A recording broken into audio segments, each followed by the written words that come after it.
Damn it. ఏంటిటా కుండబద్దలు కొడతా అట్ట. నమస్కారం, కుండబద్దల ప్రేక్షకులకు స్వాగతం. ఎట్టకేలకు సునీల్ నాయక్ అసలు నిజం చెప్పేశాడు. నిన్న తిరిగి పోలీసు విచారణకు హాజరయ్యి అందులో ఏడీజీగా పనిచేస్తున్న అప్పుడు సునీల్ కుమార్ ఆదేశాలు మూలంగానే రఘురామకృష్ణరాజుని మేము అరెస్టు చేశాము అనే విషయాన్ని ఒప్పుకోవటం జరిగింది.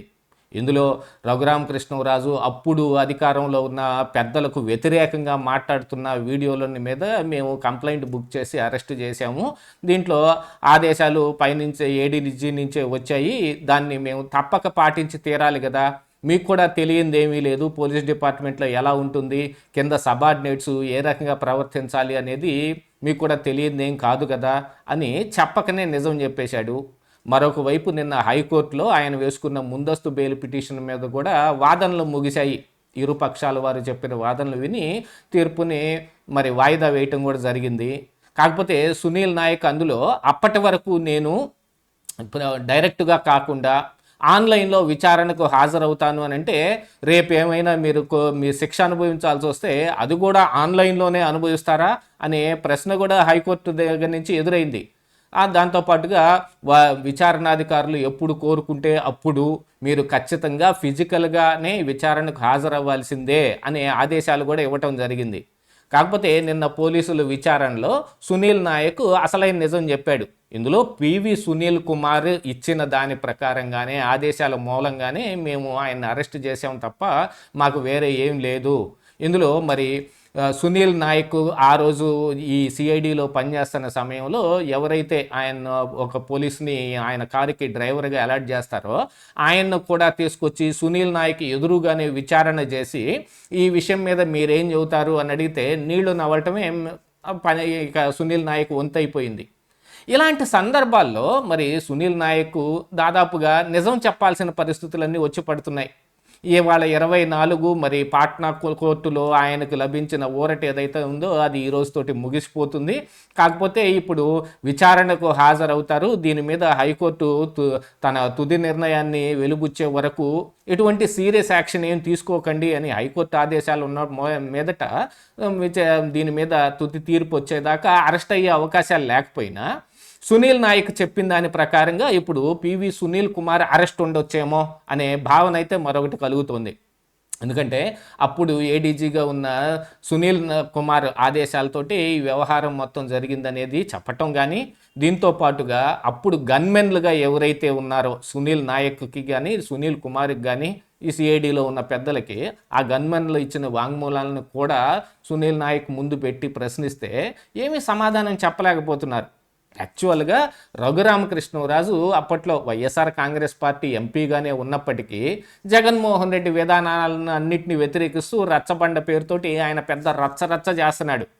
ఆయన మీద మరి కక్ష తీర్చుకోవడానికి మరి పెద్దల నుంచి ఆదేశాలు రావటమే కాకుండా ఇందులో పివి సునీల్ కుమార్ కూడా తన పర్సనల్ ఇంట్రెస్ట్ కూడా కొంత చూపించాడనేది కూడా ఇప్పుడే బయటపడుతున్న నిజం.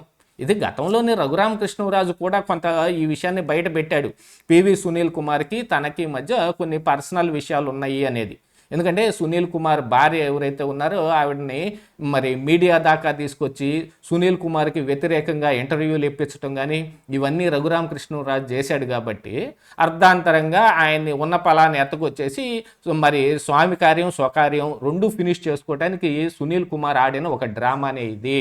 అందుకని ఆయన మీద రాజద్రోహం కేసు పెట్టారు, అప్పుడున్న పెద్దలకు వ్యతిరేకంగా మాట్లాడుతున్నారు అని. ఇక ఆ తర్వాత రాజద్రోహం అనేది ఏ రకంగా కోర్టులలో అది పక్కకు జరిపివేయబడింది, ఇదంతా కూడా జరిగినాయి. ఇన్ని జరిగిన తర్వాత కూడా ఇప్పుడు ఈ రఘురామకృష్ణరాజుని కస్టోడియల్ టార్చర్ చేసిన సంగతి. ఎందుకంటే ఆయన్ని రాత్రి 2 గంటల సమయంలో సిఐడి ఆఫీస్కి తీసుకొచ్చేటప్పుడు ఆయన హోందాగానే బాగానే నడుచుకుంటూ వచ్చాడు. కానీ తెల్లవారులో కోర్టులో ప్రవేశపెట్టడానికి తీసుకొస్తున్న సమయంలో మాత్రం ఆయన కుంటుకుంటూ రావటం కానీ కాళ్ళకి దెబ్బలు ఉండటం కానీ ఈ విషయమై ఆయన మరి కోర్టులో ప్రవేశపెట్టిన సమయంలో కూడా నన్ను కస్టడీలో టార్చర్ చేశారనే సంగతిని మరి జడ్జి గారికి చెప్పటం కానీ, యాక్చువల్గా మొన్న ఒక ఇంటర్వ్యూలో రఘురామకృష్ణరాజు కూడా చెప్పాడు, వాళ్ళు ఏ ధైర్యంతో మిమ్మల్ని కొట్టారు అని ప్రశ్నించినప్పుడు నేను ఇదిగో ఇంత స్థాయిలో ఉండి ఎంపీ స్థానంలో ఉండి పెద్ద సెలబ్రిటీగా ఉండి నన్ను టార్చర్ చేశారు అని చెప్పుకుంటానికి నేను అవమానంగా ఫీల్ అయ్యి ఆ విషయం చెప్పనని భావించారు వాళ్ళు. కానీ నేను చెప్పాను. ఆ దెబ్బతోటి వాళ్ళందరూ ఇరుక్కుపోయి ఇక 2 హాస్పిటల్స్లో, ఇటు జీజీహెచ్లో కానీ అటు రమేష్ హాస్పిటల్స్లో కానీ ఈయనకు వైద్య పరీక్షలు నిర్వహించాలి అని అంటే రమేష్ హాస్పిటల్స్ వాళ్ళని బెదిరించి మరి మేము నిర్వహించలేము, మాకు కుదరదు అని వాళ్ళ చేత చెప్పించి గుంటూరు జీజీహెచ్కి మాత్రమే తీసుకెళ్ళి అక్కడ ప్రభావతిని ప్రభావితం చేసి ఈ సునీల్ నాయక్ కూడా ఎవరి మీద అయితే ఆరోపణలు వచ్చాయో కస్టడీలో టార్చర్ చేశారని ఆ సునీల్ నాయకే మరి జీజీహెచ్కి కూడా వెళ్ళి డాక్టర్లను కూడా ప్రభావితం చేయడానికి ప్రయత్నం చేశాడనే సంగతి కూడా సీసీ కెమెరా ఫుటేజీల ద్వారా కూడా బయటపడింది. ఇన్ని ఆధారాలు వాళ్ళకి వ్యతిరేకంగా కనపడితే కనీసం చివరికి నిజమైన ఒప్పుకోవాల్సిన పరిస్థితి వస్తుంది కదా. అలాంటి సమయం వచ్చిన సందర్భంలో మరిక ఎవరు చెబితే చేశారు, ఎందుకు చేశారు అనేది పూర్తిగా వివరించాలి. నిన్న చెప్పకనే చెప్పేశాడు సునీల్ నాయక్ కూడా, సునీల్ కుమార్ చెప్పటం మూలానే మేము ఇది చేసాము అని.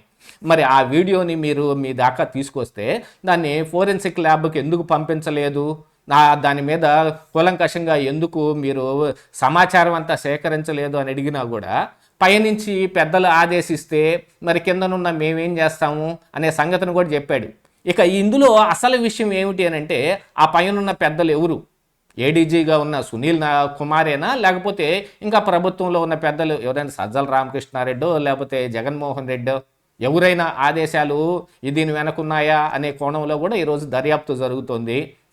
కాకపోతే ఇక్కడ రఘురామకృష్ణరాజుని కస్టడీలో టార్చర్ చేస్తున్న సమయంలో ఫోన్ కాల్స్ చేసి వీడియో కాల్స్ చేసి ఎవరికో చూపించారు అని కూడా చెబుతున్న అంశం ఒకటి ఉంది. అందుకోసమనే అక్కడ ఎవరెవరైతే ఉన్నారో ఆ టవర్ లొకేషన్స్లో ఉన్న ఈ సిగ్నల్స్ ఆధారంగా ఏ ఫోన్లు ఉన్నాయో వాళ్ళందరిది కాల్ డేటాలు ఖచ్చితంగా మీరు భద్రం చేసి పెట్టండి అని గతంలోనే రఘురామకృష్ణరాజు కోర్టుకు వెళ్ళి ఒక ఆర్డర్ను కూడా తీసుకొచ్చి మరి వాటిని ప్రొక్యూర్ చేశారు కూడా. అన్ని సంగతులు వీళ్ళకి బాగా వ్యతిరేకంగా రావటం మొదలుపెట్టాయి. ఎవరి మీదైనా ఒకవేళ మీద కక్ష తీర్చుకోవాలి అని అంటే వాళ్ళు నిజంగా తప్పు చేసేదాకా ఆగాలి. లేదు వాళ్ళ తప్పుని బయట పెట్టి కోర్టుల ద్వారా వాళ్ళకి ఏదైనా శిక్ష పడే విధంగా చేసి ఆహా నేను చూసావా ఎంత గొప్ప పని చేశానో అని అనుకోవచ్చు. కానీ ఇలాగ తీసుకొచ్చి కస్టడీలో టార్చర్ చేస్తే సామాన్య ప్రజానీకానికైతే మరి ఇంత లావును పోరాడే అవకాశం ఉండదు. కానీ మరో పక్కన రఘురామకృష్ణరాజు అలా కాదు కదా. కాకపోతే ఈయన ఆ సందర్భంలో ఈయన పార్లమెంట్లు దాకా ఈ విషయాన్ని తీసుకెళ్ళి ఒక ఎంపీని ఈ రకంగా టార్చర్ చేశారనే సంగతిని కూడా మరి స్పీకర్ దాకా తీసుకెళ్ళిన స్పీకర్ కూడా దీని మీద ఏం నిర్ణయం తీసుకోలేదు ఆ రోజున. అక్కడ మళ్ళీ జగన్మోహన్ రెడ్డి ప్రభావితం చేయగలిగాడు. ఈ విషయాలన్నింటినీ క్రోడీకరించుకున్న తరువాత ఇప్పుడు అసలైన సంగతి వీళ్ళ నోళ్ల ద్వారానే బయటకు రావటం మొదలు పెడితే ఇక ఎవరు మాత్రం తప్పించుకోగలరు?